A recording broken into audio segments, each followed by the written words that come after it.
Alright, hello everyone and welcome back to Kottabos Space Program, where today we are having a look at yet another wonderful mod, this time in the form of Carrier Vessel Expansion, which is being made by forum user Eskandar. And what this glorious little piece of work looks to add into the game is currently a Nimitz class nuclear aircraft carrier, and it is amazing.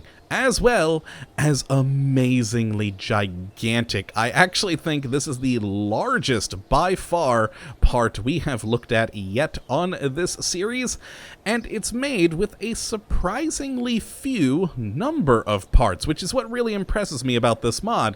It's creating an entire Nimitz-class aircraft carrier using a mere 5 individual parts, which is very impressive and frankly necessary considering the size of this thing. If you built it with any more parts, you would just start tanking the performance of the game, because again, how huge this thing is. Now, as I said, currently it's just the Nimitz class, but the hope of the mod maker is that this mod will be a home for other aircraft carriers in the future as well, including I can't remember the name of it, mainly because I don't know my Russian aircraft carriers, but the plan is to add, say, a Russian aircraft carrier class in the future, as well as others, and that will be quite cool to see. But for the moment, we just have the Nimitz, and so let's head into the spaceplane hangar to have a look at the currently 5 parts we do have. And we're going to need the search bar for this, and we can just type in the manufacturer, which is Eskandar Heavy Industries, and here we are with the 5 individual parts that make this possible. And the first one we will have a look at here is, of course, the Nimitz-class carrier hull itself, which is the entire aircraft carrier in one piece, minus, of course, these little bits and bobs here. And this thing, oh boy, it's gigantic. Before I put it out in the spaceplane hangar, which it's not going to fit, I'm going to say that right off the bat, just notice its size, 281,004.9 tons. That tells you how big this thing is. Really, really freaking big.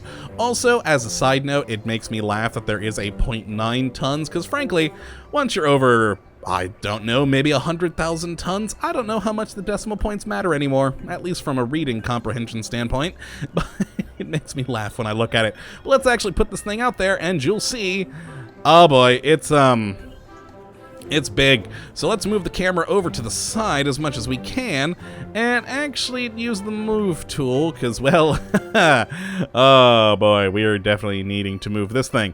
And move it down more. Lovely. So we can actually see the deck of the Nimitz class here.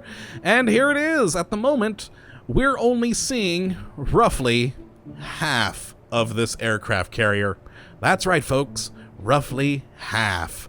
If we actually do start moving it that way, a little bit more, we should be able to see the whole thing. And, oh god, oh, well, actually, no, I think we got just at the very end with that. But as you can tell, oh no, god, a little tiny bit more. Yeah, it's big. It's really big. Really, really big. Ah, yes, there we go. We found the end. Okay, so from here all the way to the front of the aircraft carrier, that's roughly about 2.5 spaceplane hangars. That's how big this thing is. It's gigantic, and I love it for that because, well, it floats somehow. It is quite cool looking. And what's even more impressive is you see all these little bits with the warning painting around there and the different elevators.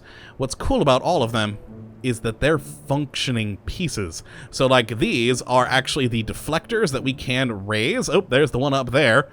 So that, you know, you protect the crew from the jet wash of the engines, which is quite cool, so we can raise and lower those. We have the elevators, which actually do, if we get, I think this one's lift 4 right here.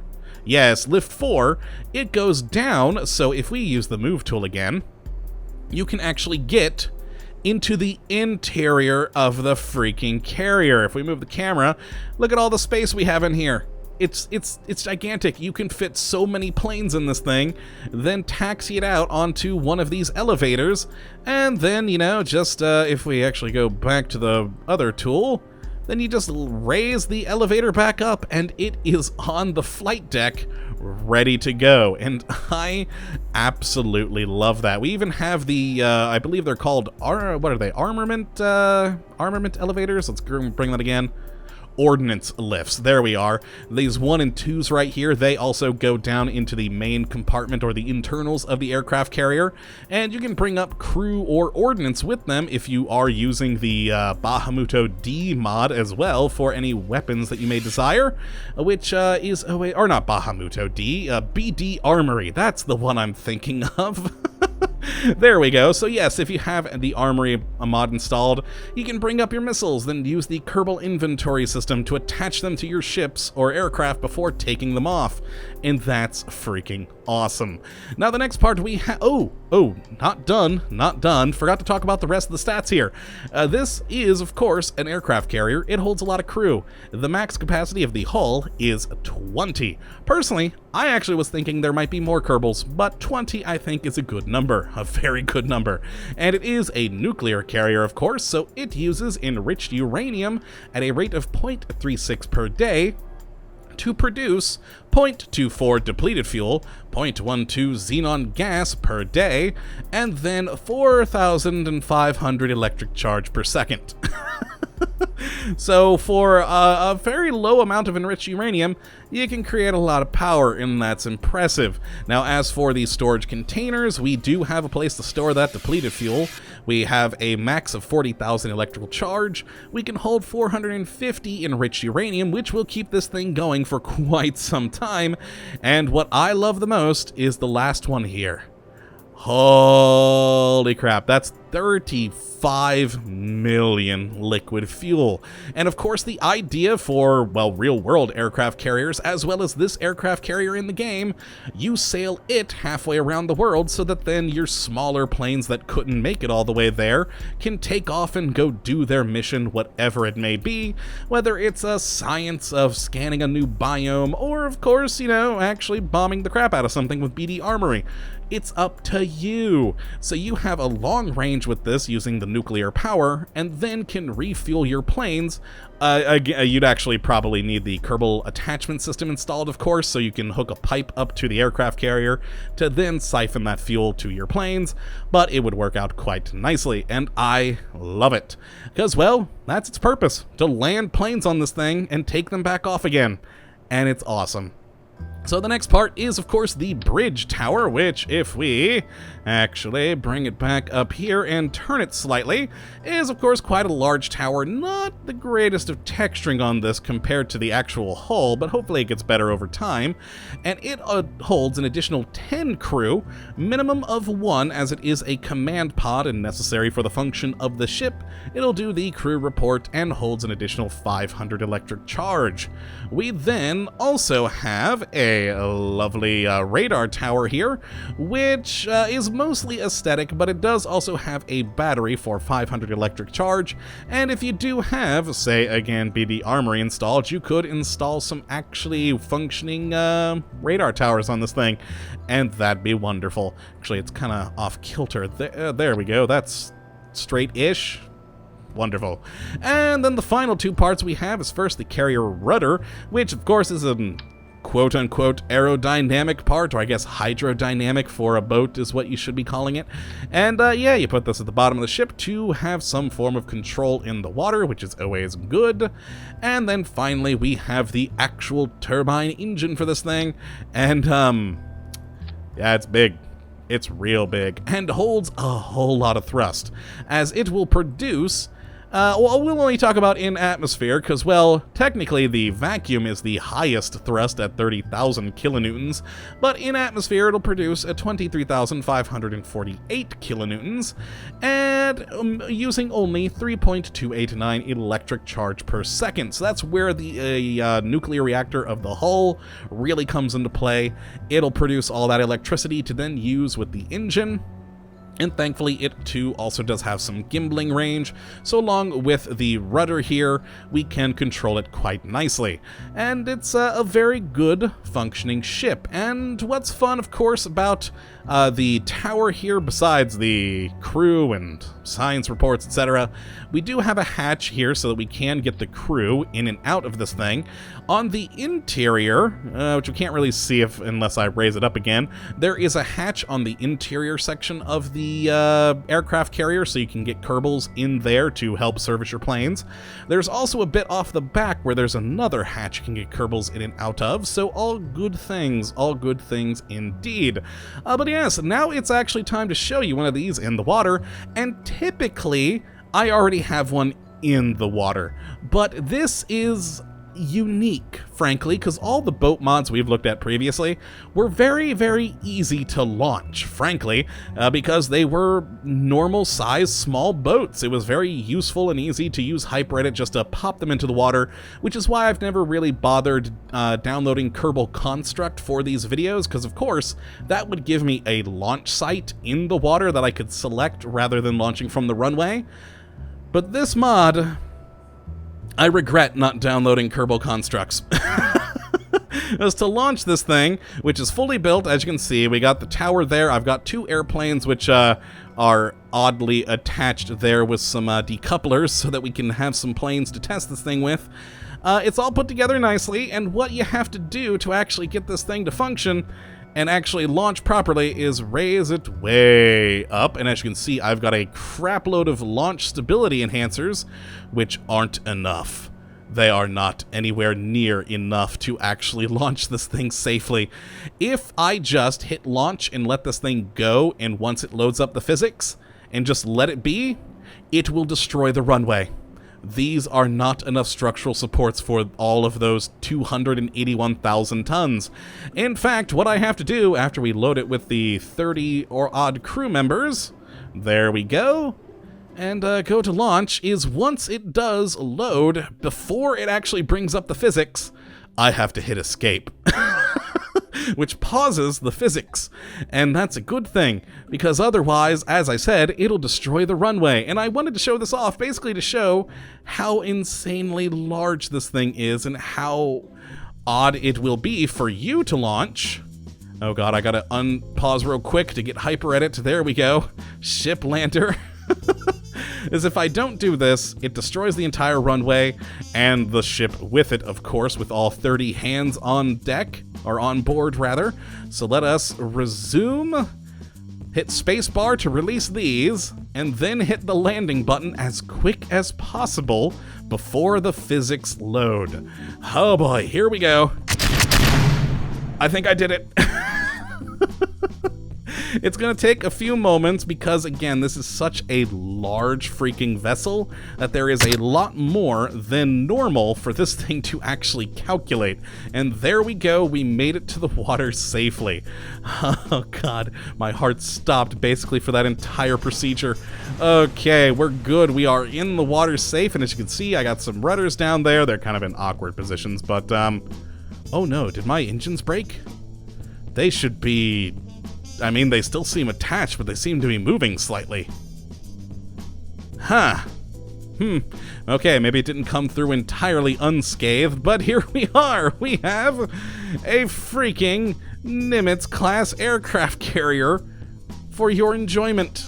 Oh my god, this thing is gigantic and just gorgeous. Oh, look at it. It's great. I love this thing so much. And, yeah, to show off again the size of this thing, those are planes. Those are fully functioning airplanes right there. If we, say, for instance, get out a crew member, let's send Jebediah outside. Okay. Let him move around. Yeah, there's Jebediah next to 2 tiny functioning airplanes. There's the aircraft carrier.